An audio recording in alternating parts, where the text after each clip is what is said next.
President Trump last night tweeting out that there are big threats on my life by Iran. The entire U.S. military is watching and waiting. Moves were already made by Iran that didn't work out, but they will try again. Not a good situation for anyone. I am surrounded by more men, guns, and weapons than I have ever seen before. Thank you to Congress for unanimously approving far more money to Secret Service. 0, no votes, strictly bipartisan. It's nice to see Republicans and Democrats get together on something. An attack on a former president is a death wish for the attackers. And Will, we have confirmation from Biden-Harris office director of National Intelligence that this briefing was given to President Trump about this very real threat from Iran, not just a hypothetical. That's right. The ODNI's office did confirm to news outlets, which typically you don't get a lot of information out of the ODNI, so they didn't go into the specifics of the briefing. But a spokesperson for the Trump campaign said President Trump was briefed earlier today by the ODNI regarding real and specific threats from Iran to assassinate him in an effort to destabilize and sow chaos in the United States. When you talk about Iran and the strength that they have to be able to fund these groups abroad, that's what gives these specific and ongoing threats to President Trump even more concern should be for the American people, is that this is a foreign power that has an intelligence service that has, and now they aren't as good as, let's say, Mossad or the United States intelligence service, but they still have resources that a lone wolf trying to take out a president that's radicalized by the words and things that they hear.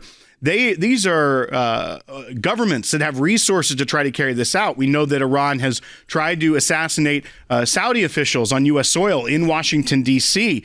And this is also concerning because the interim report on the Secret Service response in Butler, Pennsylvania, came out this morning as well. And this is a bipartisan report. This is from the Senate doing their interviews. We know that we saw Senator Blumenthal talking about how astonishing and shocked American Senator Blumenthal. I mean, this is a very partisan left Democrat who is pretty nasty when it comes to going after President Trump and conservative Republicans, but still an American.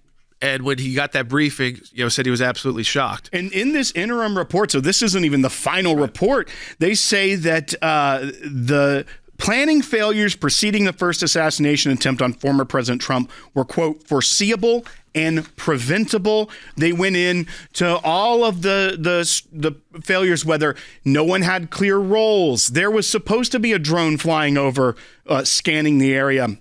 The drone operator wasn't properly trained and was having issues, so much so that he called the toll-free number on the drone to try to get tech support during this entire unfolding situation. So while I am appreciative of Congress showing the bipartisan vote, approving more funding and security for the Secret Service and applying the same levels to all major party candidates, what it is concerning to me is when these are the failures, does money put a Band-Aid on the failures? Because delegation of responsibilities, ensuring coverage of a building, to me, that doesn't sound like something that money fixes. It sounds like an institutional problem that they also need to be getting to the bottom of. And while I'm thankful there's more funding and more resources for the Secret Service to be able to protect the former president, it also concerns me when it's a government that has more resources, that has a very serious, ongoing, specific threat, is what we're hearing, that the Secret Service has the ability right now to handle that. Yeah, and I think that we have learned, too, is that the government, especially these security agencies, have got to modernize with the times, with the fact that our enemies are also using the new technology that our military has, that they're utilizing it to some extent, maybe in a more crude way, but they are able to utilize it too. So the threat is different. The way to deliver potentially deadly assassination attempts is not just people with guns, though that is what we've seen it most recently, and that is what is in our history that has been prevalent. But you've got, of course, drones, and you've got serious technology and planning that can go into things, and the way to communicate is different. So I think all of that, the level of sophistication from especially Iranian-backed assassins who've got significant resources, unfortunately, because of the United States of America's decision to allow them to start doing more business in the world and not sanction the countries that are doing business with Iran in a serious way so that Iran is able to sell its crude oil.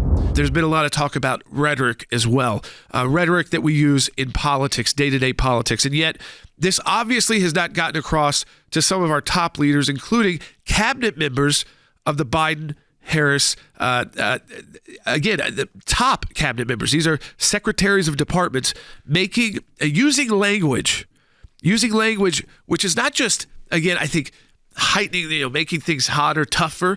It's the kind of language that encourages people. It's violent language. It's almost, the kind of rhetoric that sounds like you want your enemy. Well, technically, we'll play it for people to be eliminated. That's right. And so this is the Secretary of Commerce, Gina Raimondo. And once again, also, when you talk about Iran, you may think, okay, well, this language isn't going to change their mind. But what does Iran do? Sometimes they look for someone who's been radicalized or that is susceptible to carry out some sort of plot. That's how ISIS operated when they got Americans to flee America and go join their terror network. That's what Iran does many times. They find people that are susceptible, isolated, and radicalized by language. And when we criticize people using terms like threat, we must stop him, but they're getting so creative in their ways to say things that make it even worse when you hear what Gina Raimondo, Secretary of Commerce, said on Morning Joe this morning. This is after we know that there is a current specific threat against the president from Iran. Let's go ahead and play bite one. What he says is the opposite. It's just another lie. Like, how did we get here? Let's extinguish him for good. We have an answer. We have a remarkably talented candidate who is sincere, who's pragmatic, who's open. Let's just get it done. Extinguish him for good. That's not even a normal political phrase you would use.